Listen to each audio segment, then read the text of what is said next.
We're now going to talk about the democratization in Mexico.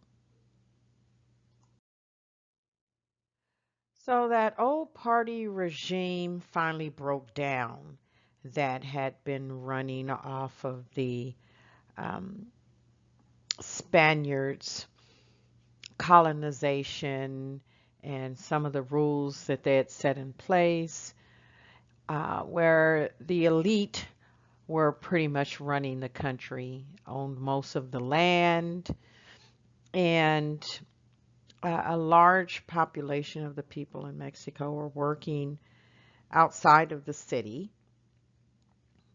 and living in poverty. So the democratic institutions have finally taken its place. It had not proceeded, though, at the same pace across all regions in the sphere of government. So, meaning that different divisions of the government were not progressing at the same time. Some areas in Mexico, as I stated in previous lectures, um, that didn't have that cohesive bond and one set of laws that everyone abided by. So, depending on which governor was running that town or village or city, dictated some of the laws that were enforced or not enforced. So while some areas were experiencing higher levels of democratization, some other areas not so. So as a result of this, a new political order compromises a series of authoritarian enclaves. So the old rules of the game still operate at the same time that we have democratization taking place. Vicente Fox's victory in July 2000 presidential election targeted authoritarian enclaves for political reform. So from 1930 to the 1990s, the political regime was described as the perfect dictatorship in a modern sense. It was a single party, political party, the Institutional Revolutionary Party, the PRI, and it was controlled by Mexico's most important offices. And those offices were usually occupied by the elite.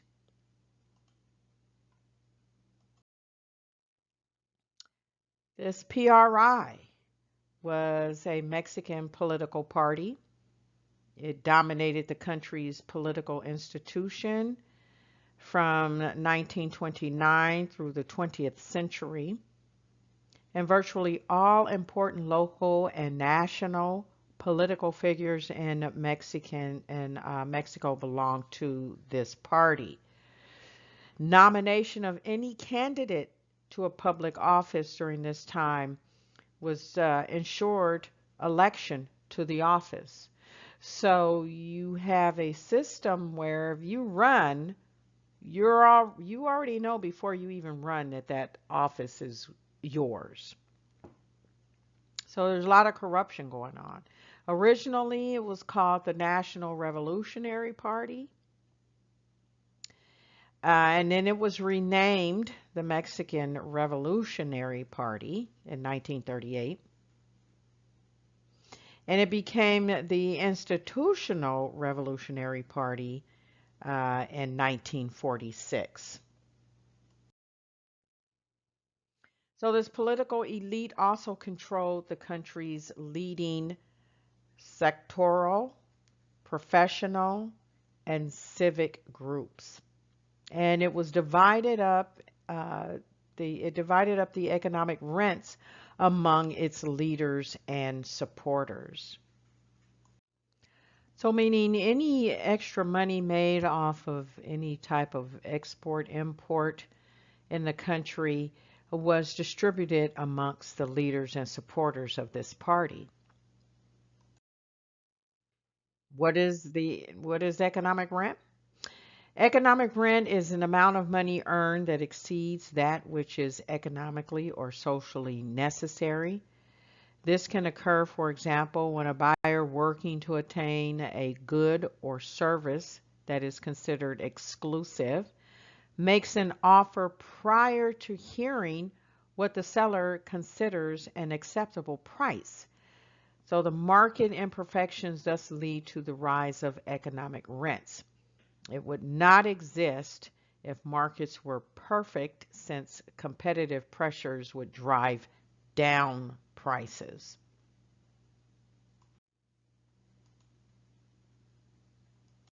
So opposition parties were allowed to play a marginal role in the political system.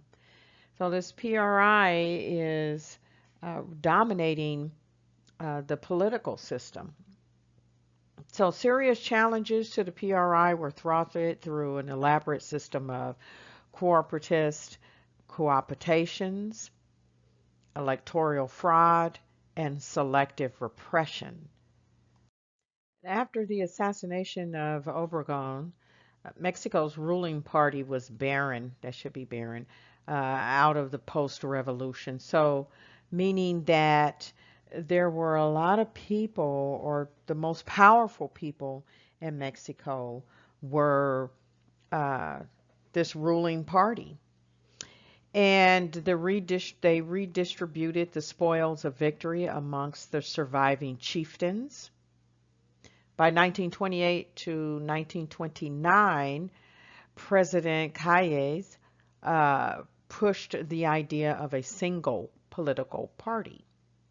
The new system was solidified under President Cardenas, 1934 to 1940. So by the end of his tenure, the rent-seeking regime was in place. So you have goods that or services, and that could be anything from export, import, local, uh, where you're paying more than what the actual cost is or asking price. So that means that anything that is worth having is going to go only to those who have the most money, and those that are selling are also making money. Those that benefited included political bosses, the labor aristocracy, large-scale quasi-monopolistic enterprises containing certain characteristics of a monopoly is what that means, the quasi-monopolistic.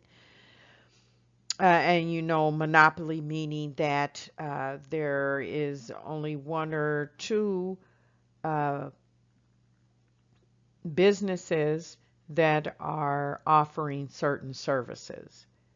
The established media, government employees, and peasant communities aligned with the PRE. So if you aligned yourself with them, then that meant that you also reaped some of the spoils. Not much, but you did. Those who did not benefit included owners of small and medium-sized businesses, professionals, non-union laborers, urban marginals, consumers, and peasants in villages not favored by the PRI. So if you're an owner of a small or medium-sized business and your services are not something that is sought after, so think in terms of which we'll go into with neoliberalism, some of the larger corporations that are selling goods. So the key to the durability of this regime, they were reliant upon the nature of the Mexican presidency.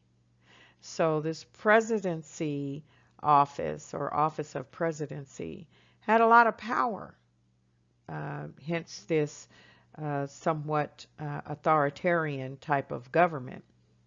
So the aspects of the regime were its facade of liberal democratic institutions and elaborate network of state corporatist associations.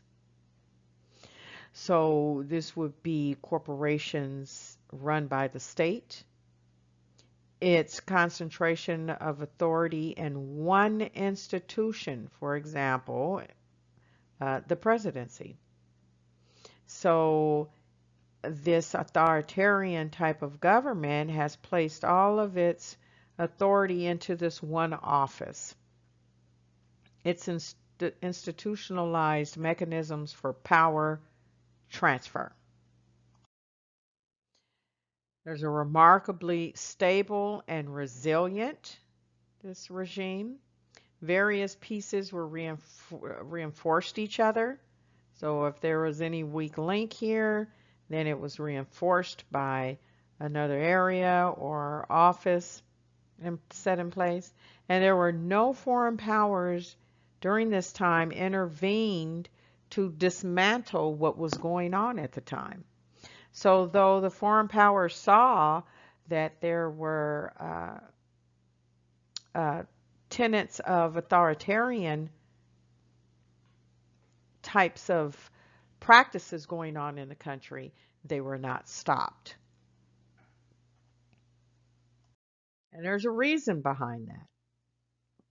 Because other foreign countries at some point will make money off of the fact that the only person that they have to go to is the president to get what they want. So rent-seeking fatal factors. First cause of political transition. Mexico's political system was undone by its own success. So one-party rule encouraged investment and promoted economic growth. That's a positive. In 1940 to 1970 was a period known as the Mexican Miracle. So the living standards for the bulk of Mexico's population improved. The economic growth helped maintain the regime's legitimacy. So if we think about what's going on right now in the economy, our office of presidency is taking a big hit because the economy is doing bad. It created a series of demographic transformations. So it made one-party rule more difficult to maintain. Urbanization, increased literacy and education, and the expansion of mass communications. So if you have this one party that's in control of everything, they're always working for their own best interests. And so there's going to be some areas that are not going to succeed. So urbanization, building up the cities, and urbanizing for housing, business, factories, that's going to take a hit if the only thing you're focusing on is what you want and not what the people want.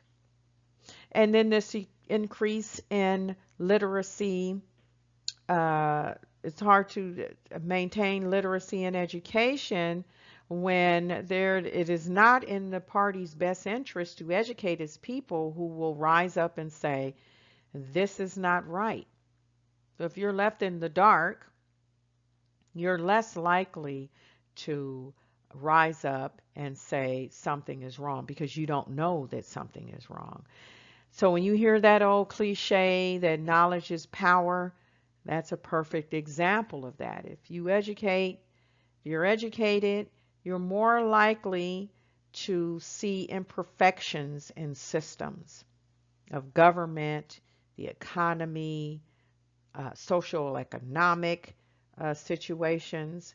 So, and that can be a problem if you rise up and fight against the powers that are in place.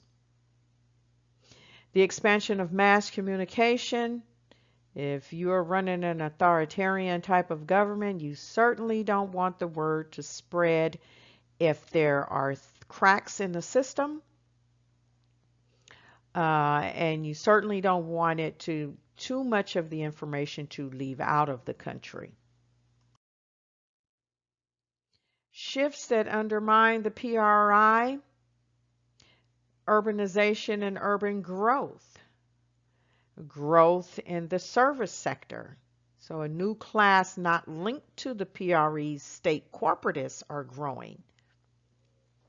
In the 1980s, economic growth collapsed. So the same demographic changes that eroded state corporatism also encouraged de-alignment from the PRE, because now things look bad. Who wants to keep a political party in power when the system is not doing well, especially the economic system?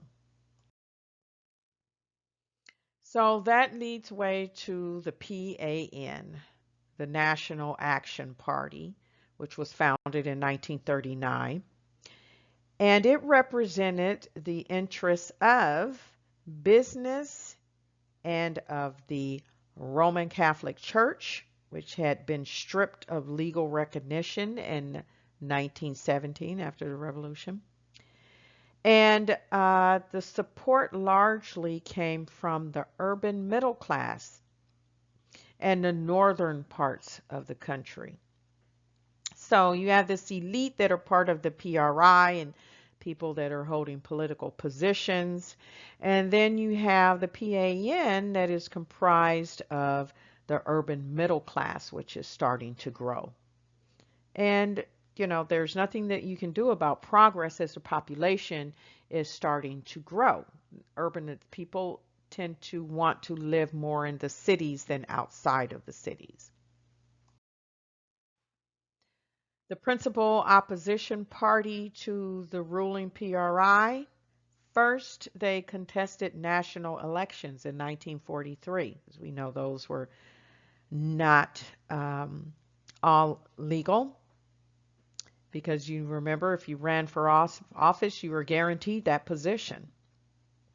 Almost like what we know of as the good old boy network. Everyone is looking out for everyone else that is in that particular group. So until the late 1980s, it generally fared poorly at all levels. So the main beneficiaries of defected voters, frustrated with the PRI, corruption, and authoritarianism, were the middle class, the well-educated, and the politically informed. Just as I said, when the population is illiterate and uneducated, that's fine. No one knows what's going on. But once you're in a position where you have a little bit of wealth coming from you're in a position where you have a little extra money to spend on something, middle class, right? Well, now you're going to educate your children. And your children are now politically informed. That's why usually any type of movement and protests usually rise up out of colleges and universities. And they are usually young people who are frustrated with the system and no longer are willing to participate. So strong roots in the country's more affluent north starts to take root. The second cause of political transition was the economic crises brought on by the exhaustion of the regime's nationalist populist economic model. And what that entailed is, at first glance, the argument that the economic development contributed to the collapse of the old regime may seem to contradict the argument that poor economic performance brought on its collapse. So actually, the level of economic development and rate of economic growth are two different variables with opposite effects on the regime stability. So businesses, these state monopolies and protected private firms, became uncompetitive internationally, and subsidies defied economic rationality. you're purchasing services in your country and paying more for it with these rents that they're actually worth. So what you're paying for these products and services inside the country are not necessarily what foreign buyers are willing to pay. So that makes you uncompetitive. Investment decisions follow the political rather than financial logic. There were no clear checks on corruption. The turning point, the contested elections of 1988.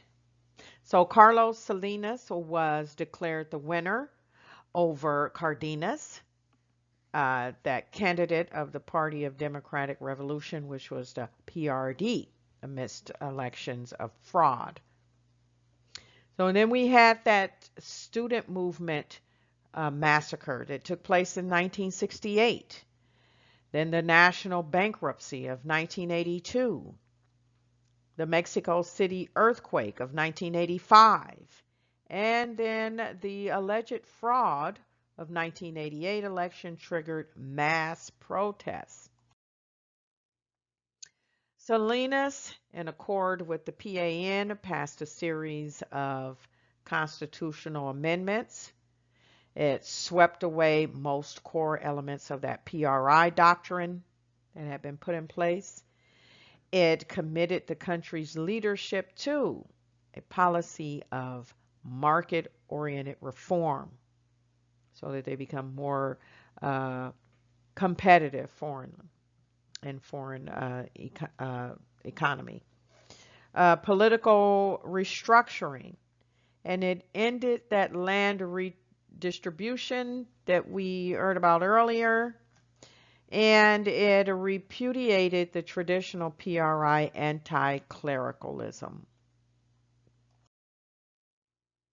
So the economic reforms of privatization, negotiation of the North American Free Trade Agreement took place. So that means that now you have people that can run and make decisions for their own companies as opposed to the government making these decisions for them. Almost like what we know of as capitalism. There was a negotiation of the opposition's electoral victories. So it secured PAN support and it also secured foreign support at this point. The construction of the new democratic institutions. Salinas planned to rebuild the ruling party of the PRI on, so PRI is still around, a new social foundation, a secure support for the regime through renewed economic growth. Remember, they lost a lot of economic growth when they were in power, or controlled most of the power. And an investment in privatization proceeds and politically targeted community projects.